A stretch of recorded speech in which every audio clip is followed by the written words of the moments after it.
Hello friends, welcome back to my channel নীলিমার small garden. দেখো রজনীগন্ধার পাতা কত সুন্দর লাগছে দেখতে, একদম ডিপ গ্রিন, নতুন পাতা যেহেতু এর জন্য এত সুন্দর দেখতে লাগছে। আর হাতে দিচ্ছি এত সফট লাগছে, মানে খুব সুন্দর লাগছে, একদমই সফট লাগছে পাতাগুলো। তো তোমাদেরকে দেখাচ্ছি এই কারণে, আমি যখন এই রজনীগন্ধার যে বাল্বগুলো আমি মাটিতে পুঁতেছিলাম তখন আমি কোনো কারণে হয়তো আমি শেয়ার করতে পারিনি, বা আমি ভিডিও করে রেখেছিলাম, হ্যাঁ, কীভাবে ডিলিট হয়ে গেছে। আমি একসাথেই ভেবেছিলাম আগে পরের অ্যাডজাস্ট করে, মানে এক করে তারপর আমি তোমাদের সাথে শেয়ার করব, সেটা তো হলো না। তো আমি শুধু এটাই শেয়ার করছি। আগের প্রথম পর্বটা আমি শেয়ার করতে পারলাম না যেহেতু ডিলিট হয়ে গেছে কোনো কারণে।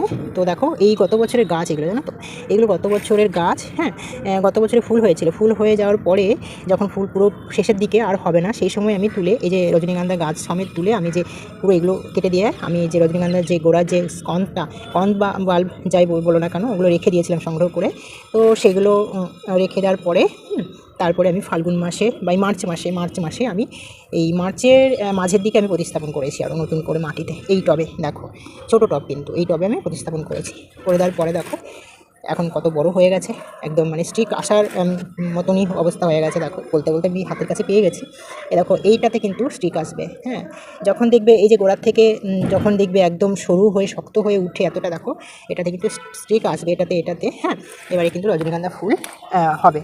আর ফাল্গুন মাসে বেস্ট হচ্ছে মার্চ, জানুয়ারি মার্চের দিকে কিন্তু রজনীগন্ধা গাছ বসানো ভীষণ ভালো।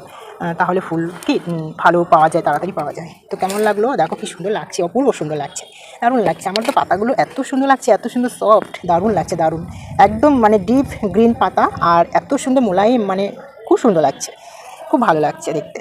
তাই পাতাটা এত সুন্দর হয়েছে, তার জন্য দেখো তোমাদের সাথে শেয়ার করলাম, ভালো লাগছে বলে। তো পুনরায় যখন আবার ফুল যখন আবার শুরু হবে তখনও শেয়ার করতে থাকবো। তো ফ্রেন্ডস, কেমন লাগলো এই রজনীগন্ধার স্টিক, মানে পাতাগুলো দেখতে? ভালো লাগলে অবশ্যই কমেন্ট করো, লাইক করো।